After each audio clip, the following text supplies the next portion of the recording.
নমস্কার, আমি শান্তনু। বাগানবাড়িতে আপনাদের সকলকে স্বাগত। আজকে আমি একটা থাইল্যান্ডের বিশেষ ভ্যারাইটি সম্পর্কে আমার এই প্রতিবেদনে তুলে ধরছি। যে আমটা অত্যন্ত জনপ্রিয় এবং এটা কমার্শিয়ালের জন্য খুব উপযোগী। বিভিন্ন প্রান্তে আমি এখন দেখতে পাচ্ছি যে এই আমটা কমার্শিয়াল চাষ হচ্ছে। যে আমটা নিয়ে আমি বলছি সেটা অবশ্যই ব্যানানা ম্যাঙ্গো। এটা ব্যানানার মতো, মানে অ্যাকচুয়ালি কলার মতো লম্বা, তো এই জন্যই নামকরণটা ব্যানানা করা হয়েছে। যদিও আরও হয়তো অনেক অন্য কোনো কারণও থাকতে পারে। আমার কাছে যে ব্যানানা ম্যাঙ্গো গাছটা রয়েছে, আমি এটাকে দেখাতে বলবো যে দেখুন, পাতাগুলো খুব সুন্দর এবং গাছটা একটু হেলা হয়েছে। তার কারণ হচ্ছে এটা একটা সাইড ছাওয়া ছিল, তো সূর্যের আলো পাওয়ার জন্য এরকম হয়েছে।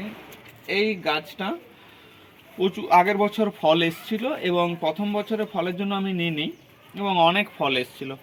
তো ব্যানানা ম্যাঙ্গো এটা আপনারা অবশ্যই কমার্শিয়াল চাষ করতে পারেন। এটা কমার্শিয়ালের জন্য যথেষ্ট উপযোগী। তবে অনেকেও এক দুটো গাছ ছাদ বাগানে বা টবে করছে। ব্যানানা ম্যাঙ্গো যে আমটা, এই আমটা কাঁচা অবস্থায় সবুজ থাকে, পাকলে বা পাকতে শুরু করলে এর রং ধারণ করতে শুরু করে। হলুদের সাথে সাথে গোলাপি ব্লাশ এর কালারটা হয় যদি সম্পূর্ণ সূর্যালোক পায়। সূর্যালোক না পেলে কিন্তু এই যে কালার, অরিজিনাল কালার, এটা আসে না। আমটা টিএসএস ভালো, আমটা খুব মিষ্টি, আমটা 20-র কাছাকাছি টিএসএস থাকে।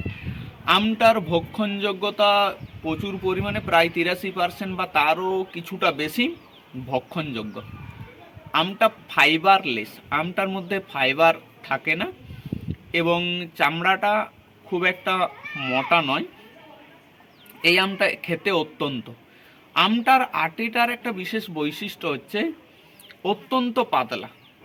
দুটো এটিএম কার্ডকে জয়েন করলে যেরকম হয় ঠিক সেই ধরনের পাতলা।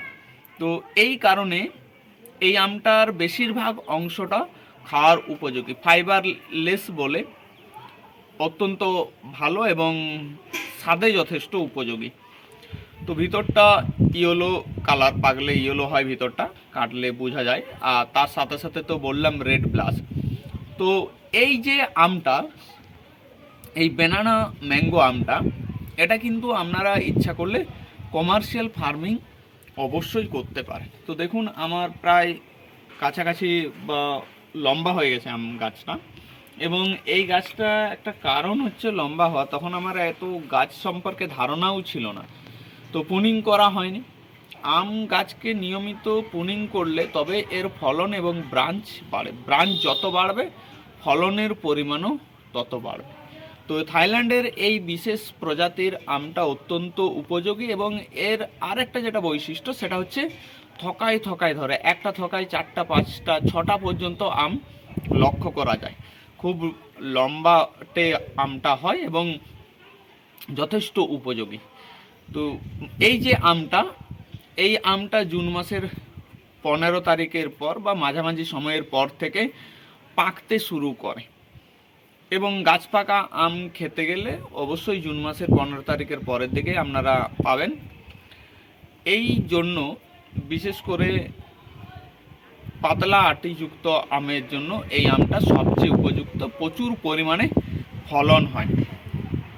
তো যাই হোক দর্শক বন্ধুরা, আপনারা যদি ইচ্ছা করেন কমার্শিয়াল ফার্মিং বা স্পটে বা টবে কিংবা ছাদ বাগানেও একটা আধটা রাখতে পারেন। একটা গাছ আপনারা দেখেও পরবর্তীকালে কমার্শিয়াল চাষ করতে পারেন।